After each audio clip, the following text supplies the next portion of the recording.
Capítulo 15. Estoy muy emocionado. Como les dije, tengo 2 semanas fuera del púlpito y pues a darle con todo, ¿no? Hechos 15, versículo 36. Eso ya lo abarcó Fausto, pero lo vamos a repasar nada más 5 versículos y después vamos a ver contenido nuevo del versículo 1 al versículo 10. Entonces, Hechos 15, 36. Vamos a orar. Padre, te damos gracias por la oportunidad de venir a estudiar tu palabra, a ser retados, a ser transformados, a ser inspirados, Padre. Sabemos que hay una necesidad tremenda en México en general y en Ensenada en particular. Tantas personas que no te conocen, tantas personas que te necesitan, tantos corazones rotos, tantas vidas destrozadas, tantas personas sin rumbo, sin dirección, sin camino, sin ti. Padre, danos hambre por esas almas, hambre para ver esas almas alcanzadas, y danos hambre por tu evangelio y por tu palabra. Danos el deseo y el anhelo de ser usados por ti como canales de bendición para esta ciudad. Padre, hay ciertos obstáculos que se van a presentar, entre ellos el conflicto interno, entre ellos la falta de visión, entre ellos la falta de integración. Entonces, Padre, te pido que nos demuestres en esta mañana cómo operar aún a pesar del conflicto, cómo ser un equipo integrado para tu gloria, y Padre, cómo tener la visión correcta para alcanzar a esta ciudad. Padre, sabemos que tienes mucho pueblo, mucha gente que te necesita, y Padre, te rogamos en esta mañana que nos uses. Es el nombre de tu Hijo precioso que pedimos esto. Amén. Bien, un resumen breve antes de entrar al pasaje, porque tomamos un descanso de 3 semanas del libro de Hechos para tener una serie navideña. Entonces, Bernabé es una persona que estaba en la iglesia en Jerusalén y estaba ahí desde el principio. Desde Hechos 4 vemos la primera mención de Bernabé. Es un hombre generoso, es un hombre bueno. De hecho, su nombre no es Bernabé, era José. Y le cambiaron el nombre a Bernabé, que significa hijo de consolación, hijo de consuelo, porque era una persona tan amable, tan linda, tenía tan buena reputación, que literalmente le cambiaron el nombre para que quedara con su personalidad, que era una persona que amaba consolar a las demás personas. Él ve una necesidad en una ciudad grande, de hecho la tercera ciudad más grande del Imperio Romano, llamada Antioquía. Y él va a esa ciudad, él funda una iglesia ahí, planta una iglesia ahí, y de repente ve que cientos y cientos de personas se están convirtiendo, y no hay realmente personas ahí maduras, porque todos son recién convertidos, y nos dice Primera de Timoteo que un recién convertido no debe de ser pastor, que no puede ser un neófito, es la palabra que usa, necesita ya haber pasado un poco de tiempo en el cristianismo. Entonces realmente no tenía nadie así Bernabé. Entonces Bernabé invita a Pablo, que en ese entonces se llamaba Saulo, a que sea un pastor en la iglesia en Antioquía. Esa iglesia se desarrolla y vemos en Hechos 13 que ya tienen no solamente 2 líderes, 2 ancianos, 2 pastores, sino que tienen aproximadamente 6 pastores. Y lo que ven Pablo y Bernabé es, pues realmente ya no hay tanta necesidad aquí, ya hay un ministerio establecido, y hay un poco más de estructura. Vamos a ir a aquellas naciones, a aquellos pueblos, a aquellos lugares donde realmente no conocen a Jesucristo, y vamos a predicar ahí. De hecho, esa era la misión de Pablo. Dice en Romanos que él se propuso ir a donde Cristo no había sido predicado, con el fin de no construir sobre el fundamento de otra persona, sobre los cimientos de otra persona. Entonces, ellos van a un viaje misionero y alcanzan a muchas personas y plantan varias iglesias.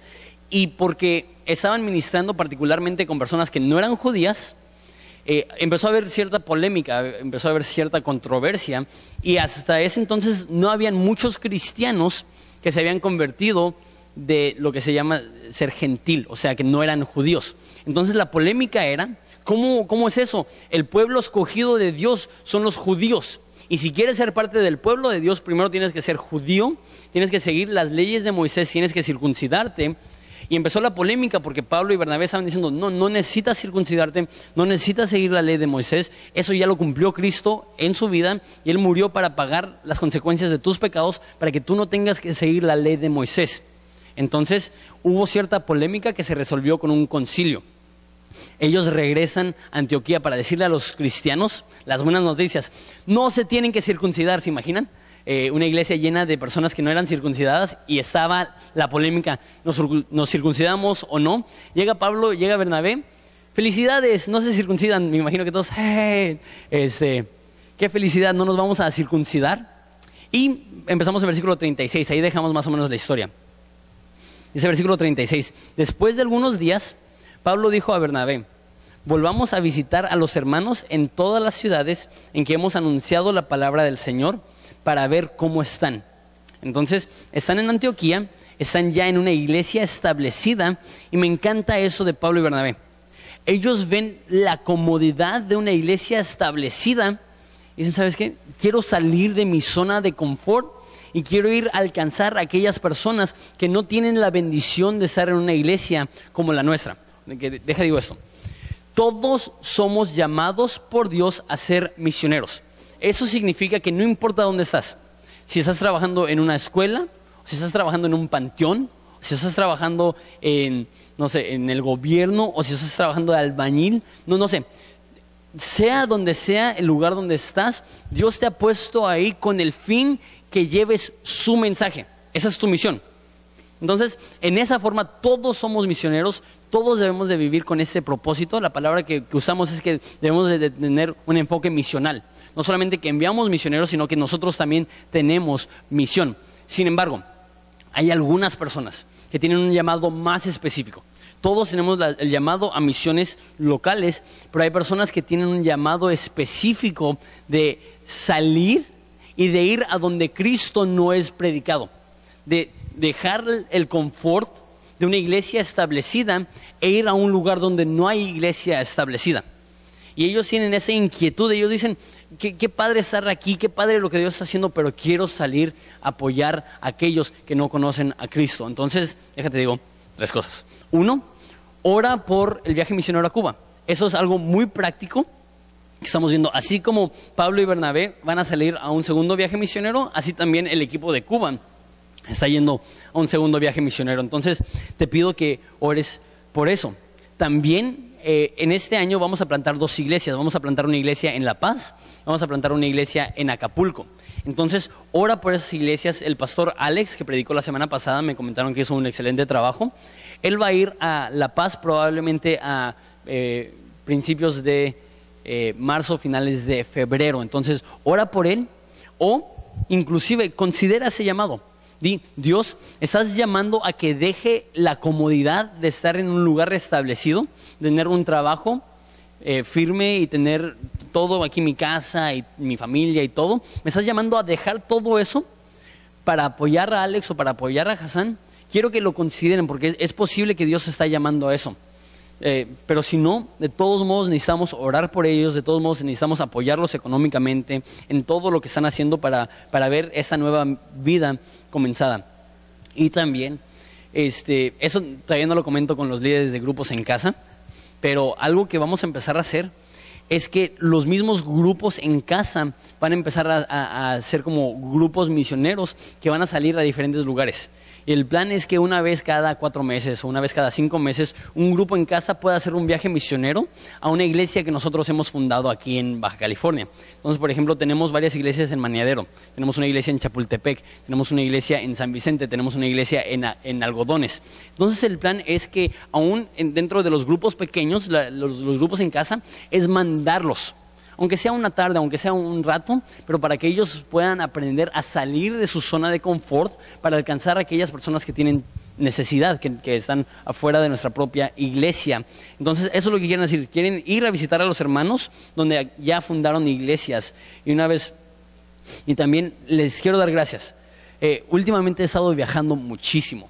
En noviembre fui a San Salvador, después fui a Acapulco, después fui a la Ciudad de México, después en diciembre fui a Hermosillo, después este mes fui a Estados Unidos a una conferencia. Entonces he estado fuera mucho y sé que Hassan y Alex han hecho un trabajo excelente y por eso no tengo pendiente, pero sé que hay cierto sentir de ustedes que quieren tener interacción con el pastor y quieren ver al pastor y quieren ver un poco de constancia del pastor. pero si he salido es porque también Dios me ha dado el llamado de hacer esto, de ir a aquellas iglesias y apoyarles y ayudarles y orar por ellos y ver cuáles son las necesidades que tienen. Entonces les doy gracias por dejarme salir, les doy gracias porque realmente el tiempo que pudiera estar pasando aquí con ustedes me están dando la oportunidad de ir a invertirlo en otras personas. Y les pido su oración porque sí, como digo, he estado viajando mucho y me encanta viajar, pero llega el punto donde estás como que ya quiero estar en mi casa. Entonces, les pido sus oraciones y les doy gracias por su comprensión. Versículo 37. Dice, y Bernabé quería que llevasen consigo a Juan, que tenía por sobrenombre Marcos. Okay. Entonces, este es Juan Marcos, que es sobrino de Bernabé, que es hijo de María. No es María ni Magdalena, ni María la hermana de Marta, ni María la mamá de Jesús. Esa es una María diferente. Sin embargo, esta María era un líder en la iglesia en Jerusalén. De hecho, el grupo en casa de María es donde predicaba y compartía Pedro. Entonces era una mujer de importancia en Jerusalén, y Bernabé también era un líder en Jerusalén, y ese era como que el junior, como que el niño, como que el que realmente no había desarrollado una reputación personal, sino que solamente era hijos de personas de mucha influencia dentro de la iglesia. En el primer viaje misionero solamente llegó a la segunda ciudad y después los dejó, los abandonó, se rajó, por decirlo así. Entonces,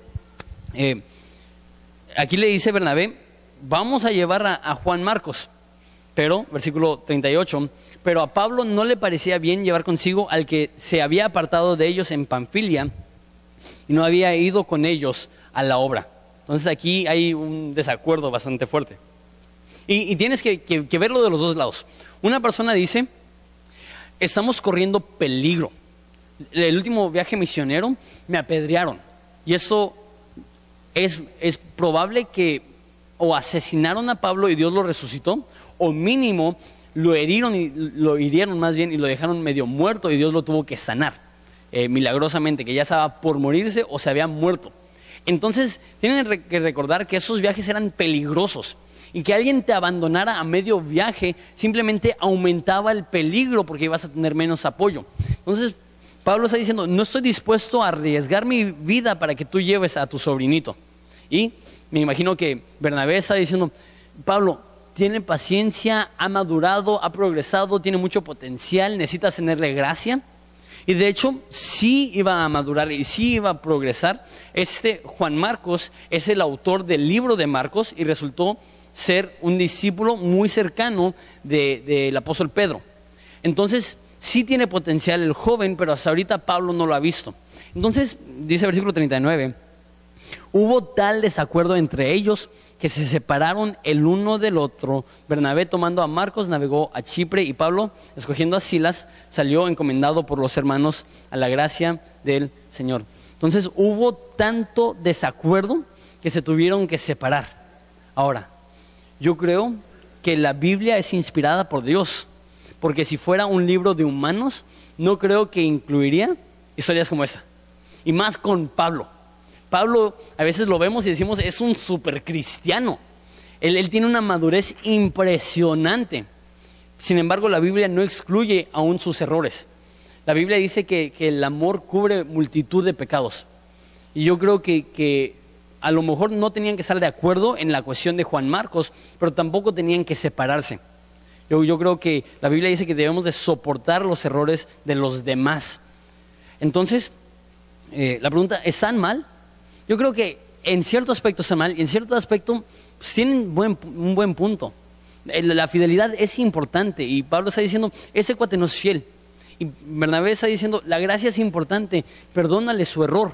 Y no pudieron llegar a un acuerdo. Ahora, ¿qué tan maduros son Pablo y Bernabé? Impresionantemente maduros. O sea, Pablo escribió la mitad del Nuevo Testamento. Vivió una vida libre de conflicto. No. ¿Tuvo conflicto con personas que él amaba? Sí. ¿Qué nos demuestra eso? Que aún si somos maduros va a haber conflicto personal con otros cristianos. Y a veces, no sé si es que a veces solemos ser un poquito ingenuos o no sé, a lo mejor nada más no tomamos en cuenta que estamos rodeados de muchos humanos que también son caídos, pero sentimos que si somos buenos cristianos, nunca vamos a tener conflicto, ¿verdad? Y el momento que hay conflicto nos sacamos de onda. Decimos, pero somos cristianos, no debe de haber conflicto. Pues yo creo que si hay dos personas que están apasionadas por cualquier cosa, tarde o temprano va a haber conflicto. Y el conflicto no necesariamente es señal de inmadurez, pero a veces simplemente es señal de pasión. Y debemos de tener pasión, pero aquí está el problema. El problema es cuando te peleas por cualquier cosa. Ese es el problema. El problema no es que haya conflictos, y aún por ejemplo dentro del matrimonio. Hay personas que dicen, no, nosotros nunca peleamos.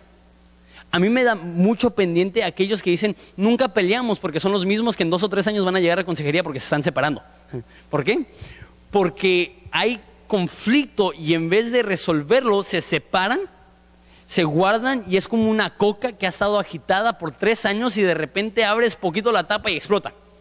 ¿Sí?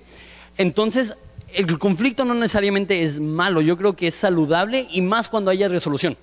De hecho, por eso me da mucha ternura ver personas que están de noviazgo o comprometidos y dicen, nosotros nunca peleamos, nunca nos vamos a pelear. No, es que tú no sabes cómo me llevo con mi prometida o con mi novia.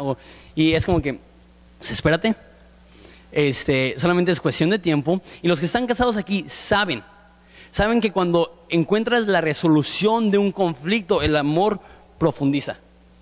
Y es mucho mejor tener resolución de conflicto que vivir una vida ausente de problemas. Y es lo mismo en la iglesia. Va a haber conflictos, está bien, pero por favor, que no sean por cosas inútiles. No sea conflicto porque es que no me saludó. Es que hizo una carne asada y no me invitó. Y por eso yo no le voy a hablar. Y es parecido a una pareja que se pelea porque ella está en el Facebook y dice, oye, ¿y por qué le pusiste like a la foto de esa fodonga? Mi amor, está padre la foto. Ay, sí, muy padre, ¿no? ¿Y por qué no le pones like a mis fotos? Y de hecho, vi eso al extremo.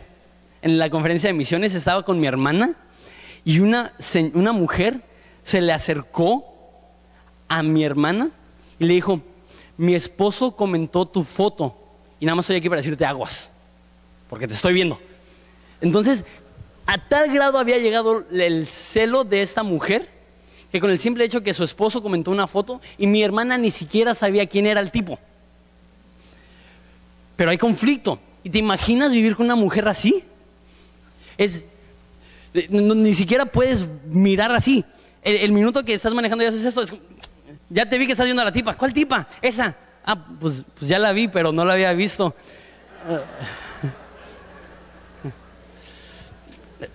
Y empieza a haber conflicto inútil. Y en la iglesia sucede. Por celos, por amargura, por inseguridad. Que esa no sea una iglesia que nos peleamos por cualquier cosa. Si nos vamos a pelear, que valga la pena. Si nos vamos a pelear, que sea por algo así. Que sea un aspecto importante, que sea un aspecto que produce pasión, que necesitemos sentarnos y debatir y que haya conflicto saludable para poder llegar a una resolución. No es falta de madurez tener conflicto, pero yo diría si es un problema, si ese conflicto no se resuelve. Necesitamos aprender a llegar a la resolución. Yo creo que ese fue el error de Pablo y Bernabé, que ellos debieron de haber llegado a un conflicto, a una resolución de su conflicto. Entonces dice que Pablo escoge a Silas y salió encomendado, versículo 40, por los hermanos a la gracia del Señor, y pasó por Siria y Cilicia, confirmando a las iglesias. Entonces aquí nos comenta que escoge a Silas. Silas nos los presenta Lucas en el capítulo 15, y lo único que nos dice es que él fue elegido para llevar el mensaje del concilio de Jerusalén a las iglesias. Llega a Antioquía y le dicen los de Antioquía, gracias por el mensaje, te puedes regresar a Jerusalén si quieres, puedes regresar a tu familia, puedes regresar a tu comodidad. Y Silas dice, ¿sabes qué? Yo siento el llamado de Dios a estar aquí, para apoyar aquí, para servir aquí, y nadie lo estaba mandando, sino que él por su propia voluntad decidió permanecer en un lugar difícil. ¿Y qué es lo que hace Pablo? Él ve, esa persona ha sido fiel. Entonces ve, Juan Marcos fue infiel, Silas ha sido fiel, voy a escoger a Silas. ¿Qué ministerio estaba haciendo Silas en Antioquía? No sabemos. Realmente no sabemos si era un ministerio importante o un ministerio ordinario. Lo que sí sabemos es que por su fidelidad Pablo lo reconoció. Y digo esto, hay personas aquí que tienen una ambición sana de estar o en ministerio, en liderazgo con responsabilidad, o a lo mejor en ministerio de tiempo completo o en el pastorado. Y Dios ha puesto este llamado, y la Biblia dice que el que desea el obispado, el que desea ser pastor, el que desea ser anciano, desea cosa buena.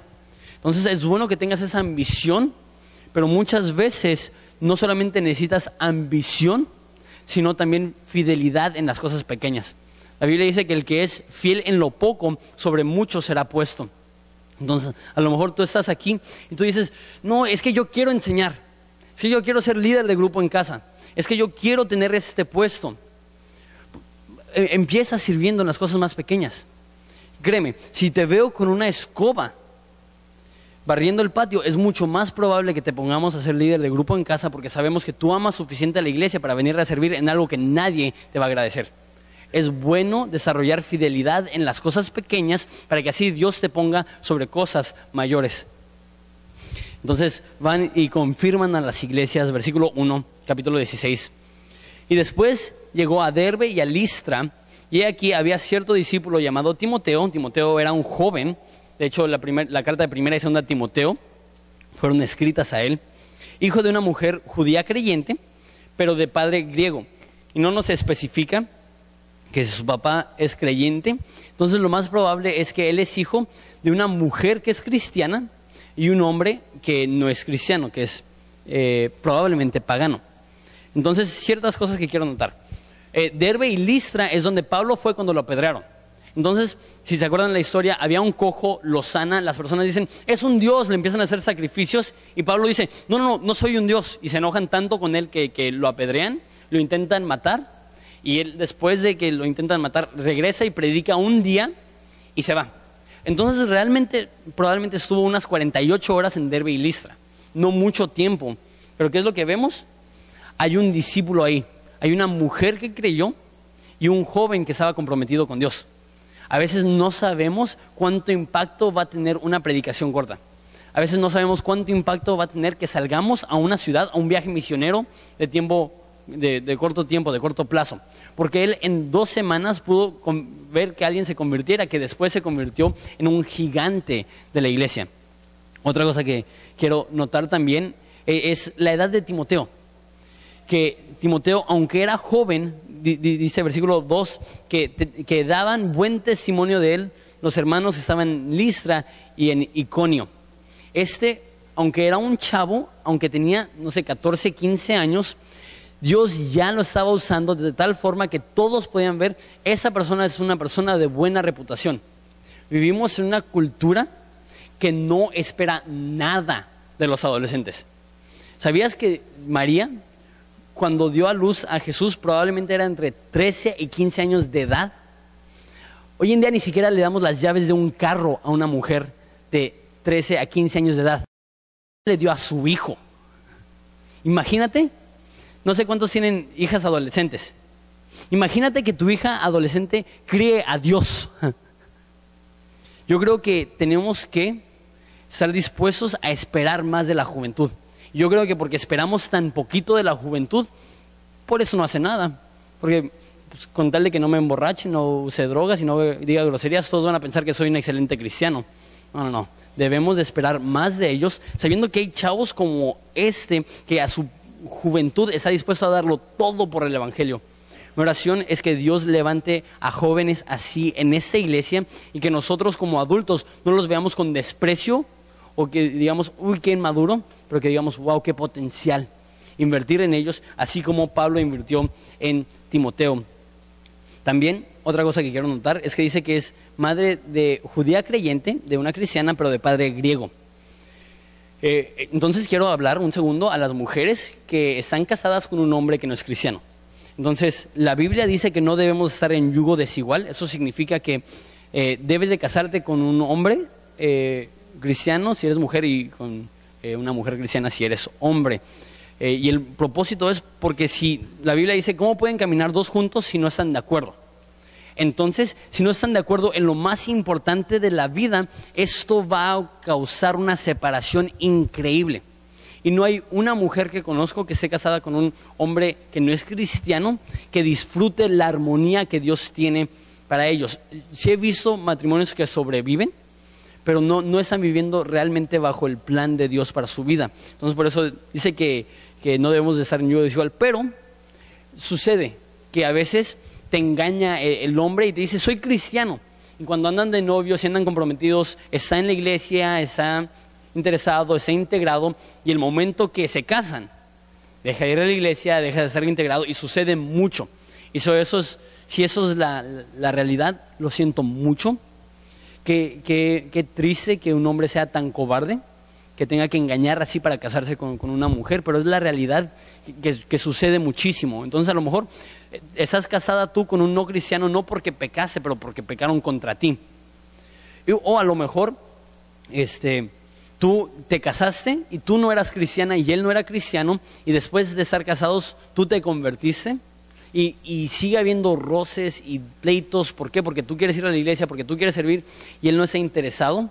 O a lo mejor pecaste, a lo mejor tú sabías que no era cristiano y te valió y te casaste, y ahorita estás viviendo las repercusiones de eso.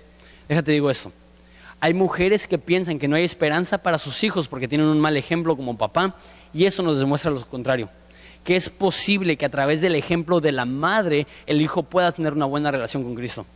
No te des por vencida porque tu esposo no está en las cosas de Dios. Tú sigue adelante, tú sigue leyendo la Biblia, tú sigue orando, tú sigue sirviendo, tú sigue siendo un buen ejemplo para tu hijo, porque no sabes el tipo de impacto que puedes tener. Y de hecho, en 2 de Timoteo, Pablo habla de la influencia que tuvo la mamá de Timoteo y la abuela de Timoteo en su vida. Si el hombre no está haciendo su trabajo como cabeza espiritual de la casa, no significa que tú dejas de hacer tu trabajo como un ejemplo para tu hijo o tu hija. Entonces hay esperanza para la madre que está casada con una persona que no es cristiana, y hay esperanza, también yo diría, y eso no está aquí explícito, para la madre soltera. Yo creo que a lo mejor hay muchas madres solteras aquí. Hay esperanza que Dios puede usar la vida de tu hijo para ir a lugares que tú a lo mejor nunca pensaste que iba a poder llegar. Y digo esto, hay muchos hombres aquí, a lo mejor no tantos hombres como me gustaría ver, pero sé que hay hombres aquí que aman a Dios y están comprometidos con Dios, y le doy gracias a Dios por tu vida. Pero déjate digo esto, si tú eres un hombre maduro, busca a jóvenes para invertir en su vida, porque hay infinidad de chavos que no tienen una figura paterna y están batallando porque nadie les ha amado con un amor masculino y solamente han visto el amor femenino de su mamá, y gracias a Dios que mínimo tienen eso, pero que necesitan el apoyo de un hombre. Busca, así como Pablo va a, casi literalmente a adoptar a Timoteo y va a decir en 1 Timoteo, mi verdadero hijo en la fe, así también nosotros que tenemos un poquito más de edad, aunque tengas 20 años, hay chavos de 10, 11, 12 años que necesitan una figura paterna o una figura de un hermano mayor, ese amor masculino para ayudarles en su desarrollo espiritual con el Señor. Hay estadísticamente un 40% de niños y niñas que no tienen a su papá en su casa, que su papá los abandonó y se están criando con una mamá soltera. Y de esos 40%, ese 60% que sí tienen sus papás en casa, ¿cuántos de esos papás están haciendo un buen trabajo como papá? La mayoría son papás ausentes, sino físicamente, espiritualmente, emocionalmente. Muchos de ellos, en los peores casos, son papás abusivos. Entonces hay muchos jóvenes que llegan a la iglesia y están buscando para que tú llegues y en amor digas, ¿sabes qué? Te quiero ayudar. Te ayudo a aprender acerca de la Biblia, soy un buen ejemplo para ti. No me quiero desviar mucho de esto, pero yo creo que ese es uno de los problemas más grandes en México, la ausencia de los papás. Y yo creo que el motivo que hay tanto narcotráfico es que no hay papás en casa demostrándole al hijo. Eso es la masculinidad verdadera. Ser un hombre significa que tú trabajas duro, que tú te esfuerzas, que tú provees las necesidades de tu hogar y que tú amas y sirves y le eres fiel a una mujer. ¿Cuántos papás hacen eso? Y porque no hacen eso, el niño crece y el primer tipo de afecto paternal que ve de un narcotraficante o de un pandillero lo atrae a él y aprende que la masculinidad no es servir y amar a tu esposa, sino que es tener un cuerno de chivo, una Ford Lobo con rines tamaño 22 y dicen, eso es ser hombre. Y quieren ser hombre, y el querer ser hombre los lleva a ser narcotraficantes, a vender droga. ¿Por qué? Porque se sienten masculinos, se sienten fuertes. ¿Por qué? Porque no hubo un hombre en casa diciéndole, esto es la masculinidad verdadera. Hombres, hoy más que nunca los necesitamos. El futuro de México no está en las manos de un político, está en las manos de la iglesia y de hombres cristianos que van a ser buenos ejemplos para sus hijos. Esa es una oportunidad para brillar, es una oportunidad para invertir en aquellos que tienen tanta necesidad. Ese es un llamado fuerte y los cobardes lo olvidan, los espirituales lo aceptan con gozo. Mi petición a ustedes es que sean hombres fuertes, valientes, que estén dispuestos a invertir en la próxima generación de jóvenes que tanto los necesita. Entonces, les digo, Timoteo tenía unos 15 años, tenía buen testimonio. Versículo 3. Quiso Pablo que éste fuese con él y tomándole le circuncidó por causa de los judíos que había en aquellos lugares, porque todos sabían que su papá era griego. Okay, eso es raro. El capítulo anterior acabamos de ver que sale un decreto. Los gentiles no se tienen que circuncidar. Todos celebran. De repente, el próximo capítulo, llega Pablo a esa ciudad, toma a Timoteo, un chavo de 15 años, y dice que lo circuncidó. Ahora, no sé si Pablo, si la frase, y Pablo le circuncidó, significa que Pablo le pagó a un doctor, o que si Pablo dijo, ok, no te muevas. Si quieres gritar, grita, pero tenemos que hacer eso. ¿Te imaginas? ¿Por qué haría eso? Y más si ya vemos que no tienen que hacerlo. Entonces, a lo mejor tú dices, yo soy adulto, me tengo que circuncidar. Pues la Biblia ya te dijo que no, entonces ¿por qué lo estás circuncidando? ¿Se está retrocediendo? ¿Pablo ya se está dando por vencido por la cantidad de críticas que está recibiendo? No, yo creo que eso nos demuestra que hay ciertas cosas que la Biblia no nos pide que hagamos, pero que es bueno hacerlo con el fin de alcanzar a más personas. ¿Me explico? Timoteo no tenía que circuncidarse, pero Pablo dijo, si te circuncidas va a ser más fácil que alcances a los judíos, y por eso lo circuncidó. Por eso dice, a causa de los judíos que estaban ahí, que sabían que su papá era griego. Ahora, eso no creo que tú estás en tu casa como que, okay, me circuncido, no me circuncido, voy a alcanzar a más personas o no. Entonces deja bajo esto a nuestro nivel. Y no quiero ser polémico, pero por ejemplo en la cuestión del alcohol, de las bebidas alcohólicas, yo no creo que la Biblia enseña que todo trago es un pecado. Yo creo que sí enseña que es posible consumir alcohol de una forma que es pecaminosa. Si pierdes el sano juicio, algunos de ustedes con una copa pierden el sano juicio, y la Biblia es clara que el emborracharte es un pecado. Eso está claro. Y también ser de tropiezo, o sea, tomar de tal forma que un ex adicto cae, también es pecado. Eso es claro. Pero no dice que cualquier tipo de bebidas alcohólicas o consumir es un pecado. No, simplemente no lo dice. Sin embargo, yo creo que hay personas que van a recibir el llamado de Dios a abstenerse totalmente de todo tipo de bebida alcohólica. Ni siquiera un trago, ni siquiera acercarte. ¿Por qué? Porque tú quieres tener esto para ayudarte a alcanzar a personas. Por ejemplo, yo no tomo, pero no puedo decir que es un gran sacrificio para mí no tomar, porque no me gusta. No me gusta. Pero hay ciertas cosas que no son malas, de las cuales me puedo abstener con el fin de alcanzar a más personas. Y eso es lo que hizo Juan el Bautista. Juan el Bautista no tomó ni una gota de alcohol, ni una gota de vino. ¿Por qué? En esa cultura era totalmente aceptable tomar vino. En esa cultura entre cristianos no es muy aceptable, entonces es más difícil aquí. Pero ya, aunque era socialmente aceptable, Juan el Bautista no tomó ni una gota de vino. ¿Por qué? Porque quería poder tener esto en su testimonio. Como digo, hay personas aquí que Dios les va a llamar abstenerse de cosas que no son malas con el fin de alcanzar a más personas. Pero déjalo, llevo al siguiente nivel. Hay personas, sí, pero ¿qué estás dispuesto a hacer tú para alcanzar a más personas?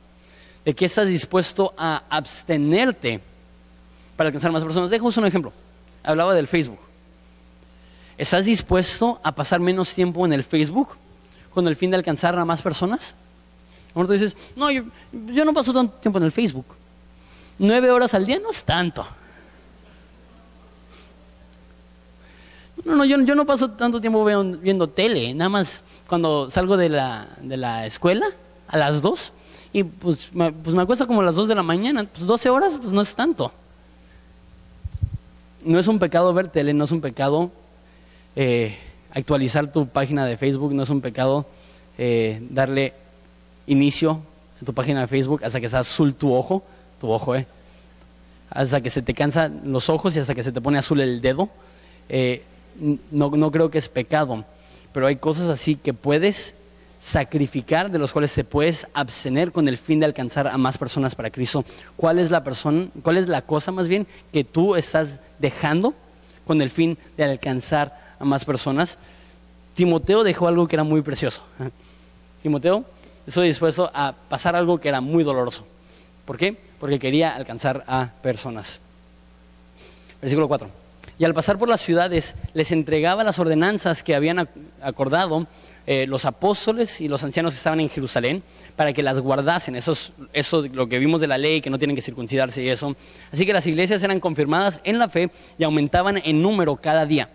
Entonces van de iglesia en iglesia que ellos ya habían establecido, y ¿qué es lo que hacen? Las confirman en la fe. Están diciendo, no necesitas la ley, no necesitas las obras. Esas demuestran tu pecado, eso revela tu estado rebelde caído delante de Dios. Lo que necesitas es incrementar en fe. Es cada día confiar más en Cristo, es cada día acercarte más a Cristo, es cada día depender más de Cristo. Eso es lo que todos necesitamos. Y una iglesia no debe de enfatizar las obras. La Biblia está llena de mandatos que debemos de seguir. Y sí debemos de predicarlo, y sí debemos de predicar la santidad, pero se debe de enfatizar la obra de Cristo en la cruz por nosotros. Que nosotros, aún siendo pecadores, Cristo nos amó y dio su vida por nosotros. Cuando eso se predica y cuando eso se enfatiza y cuando esto se cree y cuando los congregantes ejercen fe genuina, ¿qué es lo que sucede? Son confirmados y aumentan en número cada día. La meta no es tener una iglesia grande, pero algo sucede cuando el enfoque es la gracia y cuando el evangelio se predica, que las personas se empiezan a multiplicar. Las ovejas saludables se multiplican. Cuando tienes ovejas saludables, no tienes que forzarlas a que tengan una cría, sino que solitos se multiplican. Una iglesia donde el evangelio se predica es una iglesia donde siempre se va a estar expandiendo. Y a lo mejor no se va a expandir dentro de ese edificio, a lo mejor vamos a mandar a personas a todo el mundo. A lo mejor vamos a ser una iglesia de 5 personas, pero vamos a plantar 5,000 iglesias. O a lo mejor Dios quiere que nosotros crezcamos aquí, en este mismo lugar, con el fin de alcanzar a más personas a Cristo. Y yo creo que eso es lo que Dios tiene en nuestro futuro. No quiero ser arrogante, no quiero adelantarme a Dios, pero yo creo que Dios quiere salvar a miles de personas a través de esta iglesia. Y estamos empezando a planear y ver cómo podemos prepararnos para que miles de personas conozcan a Cristo y cómo podemos servirles y atenderles correctamente. Ese es uno de los motivos que tenemos grupos en casa.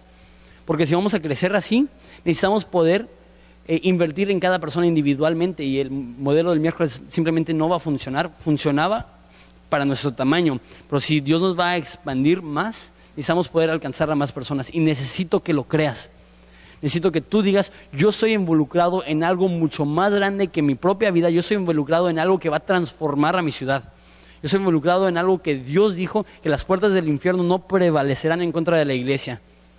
Necesitas tener esa mentalidad, entendiendo que cuando la gente es confirmada en la fe, aumenta en número cada día. Muy bien, voy a ver versículo 6 al 10 y lo voy a ver por encimita, porque queda más con el pasaje que vamos a ver la semana que viene, pero ya vamos a ver bastantes pasajes, más bien bastantes versículos la semana que viene. Entonces quería adelantarme un poquito con el fin de que la semana que viene pueda ser un poco más fluido el estudio. Dice versículo 6: Atravesando Frigia y la provincia de Galacia, les fue prohibido por el Espíritu Santo hablar la palabra en Asia. Y cuando llegaron a Misia, intentaron ir a Bitinia, pero el Espíritu no se lo permitió. Y pasando junto a Misia, descendieron a Troas y se les mostró a Pablo una visión de noche de un varón macedonio que estaba en pie, rogándole y diciendo: pasa a Macedonia y ayúdanos. Cuando vio la visión, enseguida procuramos partir a Macedonia, dando por cierto que Dios nos llamaba para que anunciásemos el Evangelio. Entonces Pablo está intentando ir a otros lugares y el Espíritu Santo no le está dejando, no le está permitiendo ir a ciertos lugares. ¿Y qué es lo que Dios usa? Dios usa una visión de un hombre macedonio para guiarlo. Hago una pregunta y espero su participación, que levanten la mano si esto eres tú. ¿Hay alguien aquí que está en una transición, ya sea de ciudad, de casa, de escuela, de trabajo? Una transición, no una transición cualquiera, no que te vas a comprar una tele nueva, o una transición que realmente ocupas oración y meditación y no sabes qué hacer. Entonces, ¿estás a punto o acabas de hacer una transición grande y realmente no estás seguro cuál es la voluntad específica para tu vida en este tiempo de transición? Alguien que levante la mano, ¿sí es cierto? Ok, aproximadamente unas 30 personas. Eso es lo que pasó con Pablo. Pablo estaba yendo de ciudad en ciudad y quería ir a un lugar y Dios no lo dejaba. Dice, quería ir a Galacia, más bien quería ir a Asia en versículo 6 y el Espíritu no le permitió. Y quería ir a Bitinia en versículo 7 y el Espíritu no le permitió. Dios estaba cerrando puertas. Y a lo mejor tú sientes esto. Tú sientes: Dios, yo quiero obedecerte, Dios, yo quiero predicarte, Dios, yo quiero compartirte, Dios, yo quiero ser usado por ti, pero me estoy topando con puertas cerradas. Estoy intentando hacer una obra para ti, pero simplemente no puedo progresar. ¿Qué es lo que Dios hace? Dios cierra una puerta con el fin de abrir otra. Dios solamente cierra puertas cuando va a abrir una puerta más grande. Y esto no estoy hablando de que si Dios no te da este trabajo es porque te va a dar un trabajo donde vas a ganar más, aunque es posible. Pero a lo mejor Dios te quita un trabajo con el fin de darte un trabajo donde puedes alcanzar a más personas. A lo mejor vas a ganar menos, pero tu impacto eterno va a ser mucho mayor. Y de hecho esto es lo que dice en Apocalipsis, que Dios cierra puertas que nadie puede abrir y abre puertas que nadie puede cerrar. Entonces, ¿cuál es la forma que Dios guía a Pablo? A través de visión, de una visión de un hombre. Y a lo mejor a nosotros no nos da una visión clara así, pero yo creo que todo cristiano debe tener una visión para lo que Dios quiere para su vida. Que tenemos que identificar, ¿qué es lo que Dios quiere para mí ahorita? ¿Cuál es la forma de hacerlo? Empezar a hacer lo que ya sabes que es su voluntad. Déjame explico. Y eso lo expliqué en el libro de Colosenses cuando lo estudiamos a detalle. Eso fue hace varios años. Si quieres verlo y refrescar tu memoria, está en la página web. En Colosenses vimos que hay dos aspectos de la voluntad de Dios: la general y la particular.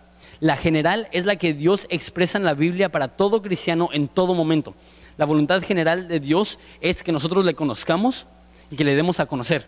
Nosotros disfrutemos de intimidad con Él y que sirvamos a las demás personas.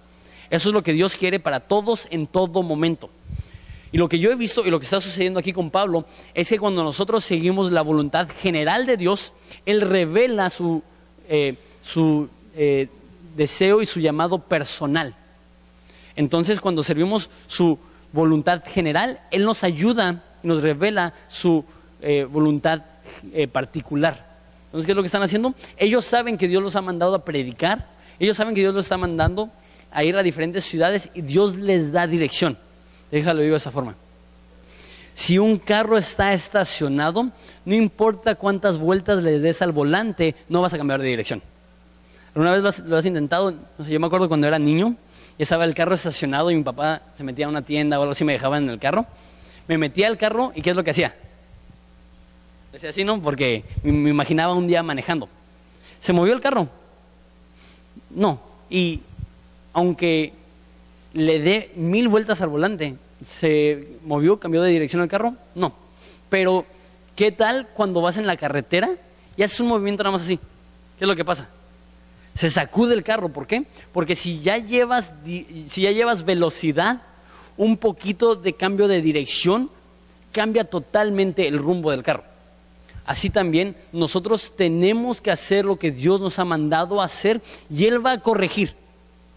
Por eso dice que la palabra de Dios es lámpara a mis pies. ¿Qué es lo que está diciendo? Que mínimo te revela el próximo paso y conforme vas obedeciendo puedes ir tomando el siguiente paso. Pero si estás totalmente estacionado, Dios se puede estar dando todas las puertas abiertas que quieras, pero no las vas a cruzar porque no estás progresando. Entonces, ¿qué es lo que estoy diciendo? Si no estás seguro qué hacer, haz lo que Dios ya te está revelando en la Escritura. Si tienes dudas, empieza con fidelidad. Y yo veo aquí que hace 3 cosas Pablo. 1, es dirigido por el Espíritu Santo. Por eso dice que les fue prohibido en versículo 6 por el Espíritu Santo, y en versículo 7 que también no les permitió el Espíritu Santo. Número 2, estar activo en la obra. Muchas veces tenemos esta mentalidad que esperar en el Señor es algo increíblemente pasivo. No, es que yo estoy esperando en el Señor, y esto me pasó mucho.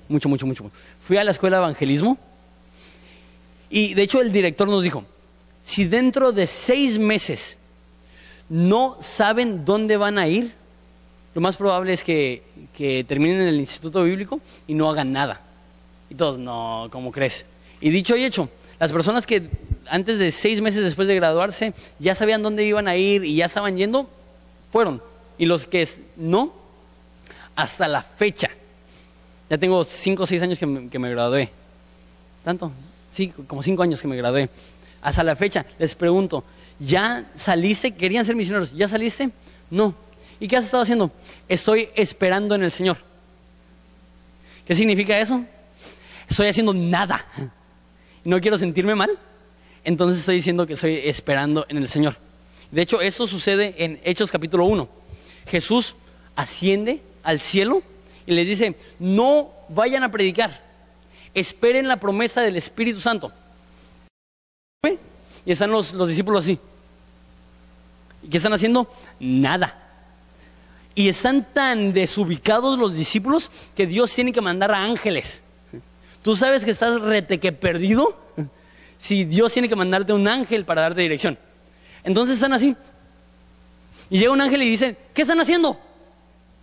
Y me imagino a Pedro diciendo, pues Dios dijo que esperáramos. Pues no estamos haciendo nada, estamos esperando. ¿Qué quieres que hagamos? ¿Y qué le dice el ángel? Ve a Jerusalén. ¿Y qué es lo que hicieron? Oren. Si Dios te está llamando a hacer algo, no seas pasivo, necesitas ser extremadamente activo y empezar a prepararte desde ahorita para aquello que Dios te está llamando, para aquello que Dios te está preparando.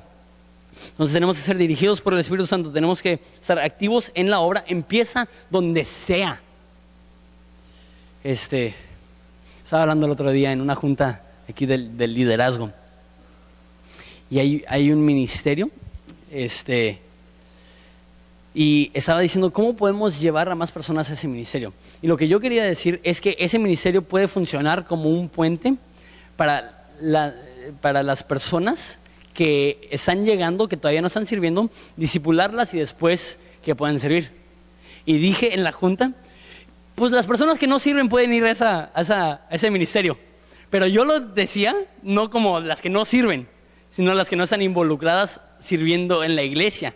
Y las personas me vieron como que, qué fuerte. Pero es cierto. No estoy diciendo en el aspecto general, pero en el aspecto de la misión de Dios, el propósito de Dios. Si solamente estás con las manos en la bolsa calentando una banca, eso no es servir. Necesitamos, para poder servir, para poder ser útiles para la obra de Dios, estar involucrados en la obra de Dios. Y número 3, súper importante, no estar aferrado a lo que tú crees que es la voluntad de Dios. Muchas veces creemos que ya hemos entendido cuál es la voluntad de Dios para nuestra vida, y cuando Dios nos da dirección clara, lo resistimos. ¿Por qué? Decimos, no es tu voluntad. Yo ya sé tu voluntad. Dice Proverbios que no debemos de fiarnos en nuestra propia sabiduría, no debemos de confiar en lo que nosotros sabemos. ¿Y cuántas veces Dios nos ha mostrado qué hacer y nosotros decimos, no, Señor, yo ya sé qué es lo que quieres para mí? Y Dios está diciendo, no, eso es lo que quiero que hagas. Y una vez más, déjalo bajo a un nivel muy práctico. ¿Cuántas veces, por ejemplo, eso lo he visto con amigos, se enamoran de una mujer y de repente Dios cierra la puerta Y es claro, esa no es la mujer que Dios tiene para ti, o ese no es el hombre que Dios tiene para ti. ¿Y qué es lo que hacen? Se aferran. Dicen, tiene que ser. Dios, más te vale que sea. Y Dios está en el cielo diciendo, créeme, hijito, te voy a librar de mucho dolor. Y los que lo hemos vivido saben exactamente lo que estoy diciendo. Y por aferrarnos. Y no, Señor, eso es lo que yo ayuné. Me hice un versículo. Juan 3:16. No sé un versículo, pero me lo diste. Y yo sé que me quiero casar con esa persona. Y Dios, por favor, no hagas eso. Y nos aferramos a nuestra voluntad como si fuera la voluntad de Dios. Chuck Smith dice, bienaventurados los flexibles porque no se romperán fácilmente. Y no está en la Biblia, pero casi. Bienaventurados los flexibles porque no se romperán fácilmente. No debemos de aferrarnos a lo que nosotros creemos que Dios quiere para nosotros, sino que debemos tener la flexibilidad, que si Dios nos demuestra algo diferente, estamos dispuestos a obedecer lo que Él dice, no lo que nosotros queremos. Termino con eso. Y ahora sí ya.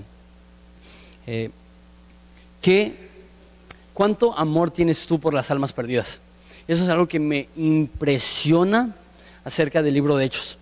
El libro de Hechos es unos cuantos individuos que por amor a Dios y por amor a las almas perdidas transformaron el mundo entero. Y mi temor es, y sé que es una audiencia grande y sé que hay personas que aman a las personas y están dando su vida con el fin de que vean a Cristo, pero sé que también hay personas que tienes 25 años trabajando en tu empresa y nadie sabe que eres cristiano. Y no le has compartido a nadie. Esa era mi realidad. Soy muy franco con ustedes. Yo me crié en la iglesia, yo servía en la iglesia, yo estaba involucrado en la iglesia, yo amaba a mi familia y por amor a mi familia, y yo pensaba que por amor a Dios yo estaba aquí todos los domingos, todos los miércoles, todas las reuniones de jóvenes, y servía y ayudaba y estaba en varios ministerios. Y cuando llegué, de hecho, a la escuela de evangelismo, leyeron una cita de un ateo que dijo, yo soy ateo porque no sé en qué mente cabe creer que existe un infierno como un lugar de tormento eterno y que existe el cielo que es un lugar de felicidad eterna y que Cristo es la única forma de llegar al cielo y que los cristianos sean tan crueles y tan fríos que no lo compartan con las personas a su alrededor. Cuando leyeron eso, yo dije, yo no conozco a Dios. Yo no conozco a Dios porque aunque me la vivo en la iglesia, aunque mi familia es cristiana, aunque conozco cosas de la Biblia, no hay una pasión en mi corazón que arde por las almas perdidas. Y yo puedo ver a miles de personas al día que están por ir al infierno y no me causa nada de preocupación y no me causa nada de remordimiento no abrir mi boca. Me di cuenta, no conozco a Dios, porque puedes estar en la iglesia todo lo que quieras, pero la única respuesta lógica a conocer a Dios y ver lo bello que es Dios es que quieres compartirlo con todos. Como digo, sé que los dos extremos están representados aquí. Sé que hay personas aquí que están haciendo esto, que lo están dando todo por Cristo. Pero sé que hay personas aquí que creen que con el simple hecho de llegar a la iglesia le están haciendo un favor a Dios. Yo ya cumplí. Yo ya di mis 5 pesos, ya estuve en la iglesia, no me dormí. Dios, me debes. ¿Has visto? ¿Has probado que Dios es bueno? Y al ver y probar que Dios es bueno, la Biblia dice que esto será en ti una fuente brotando a vida eterna. Que es una fuente, algo que sale. Cuando ves a Dios, de repente una fuente sale de ti para compartir el evangelio con todas las personas a tu alrededor. Esta es mi oración. Horizonte Ensenada necesita a Cristo. Y Dios no va a mandar a un ángel a predicar las Apocalipsis, esa es su promesa.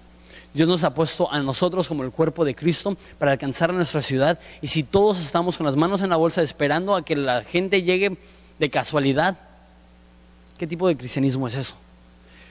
Ensenada necesita a Cristo. Nosotros somos el cuerpo de Cristo. Vamos a sacrificarlo todo para que el Rey Jesús sea exaltado, para que personas que caminan en la oscuridad puedan ver la luz de Cristo.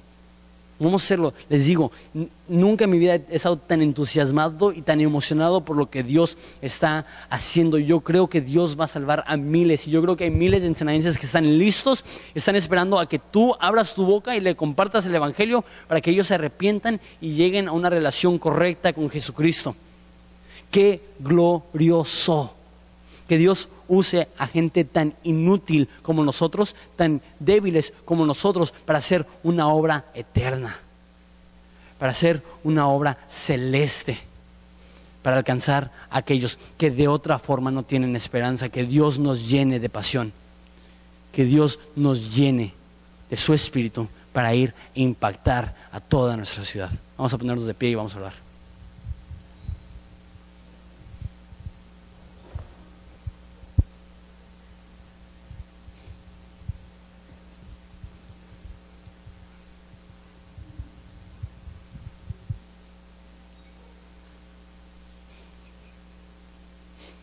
Padre, amamos esa ciudad porque nos has puesto en esa ciudad. Y tú nos dices, como tus discípulos, que a la ciudad que vayamos, que busquemos la paz de esa ciudad. Y amamos Ensenada y amamos los humanos que viven aquí en Ensenada. Padre, queremos ver que tu rebaño aumente en tamaño. Queremos ver que aquellas personas que caminan en la oscuridad puedan ver la luz de Cristo. Para hacer eso, tenemos que dejar de estar tan preocupados por conflictos internos. Haya resolución con el fin de alcanzar a las demás personas. Padre, tenemos que integrarnos a aquellas personas que son mayores, que puedan discipular a los jóvenes, y que los jóvenes no crean que por su edad no pueden hacer nada. Y Padre, te pido que nos des visión, nos des dirección y nos des claridad para saber cuál es tu voluntad y para poder servirte de esa forma. Padre, te necesitamos, sin ti no somos nada. Estamos desesperadamente necesitados de que tú intervengas en nuestra vida, nos llenes de esperanza, nos llenes de propósito, nos llenes de gozo para cambiar esa ciudad. Padre, danos esa expectativa, que podamos esperar que aunque nosotros somos débiles, aunque nosotros no somos nada ni nadie, tú nos has dado tu espíritu, y a través de tu espíritu podemos hacer la obra de un evangelista, podemos alcanzar a las personas que necesitan. Padre, danos ese poder, llénanos del Espíritu Santo. Y es en el nombre de tu Hijo precioso y amado que pedimos esto. Te pedimos por Ensenada, te pedimos por nuestros maestros en las escuelas, nuestros patrones en el trabajo, nuestros vecinos en nuestra colonia. Padre, tócalos y alcánzalos en el nombre de Cristo Jesús. Amén.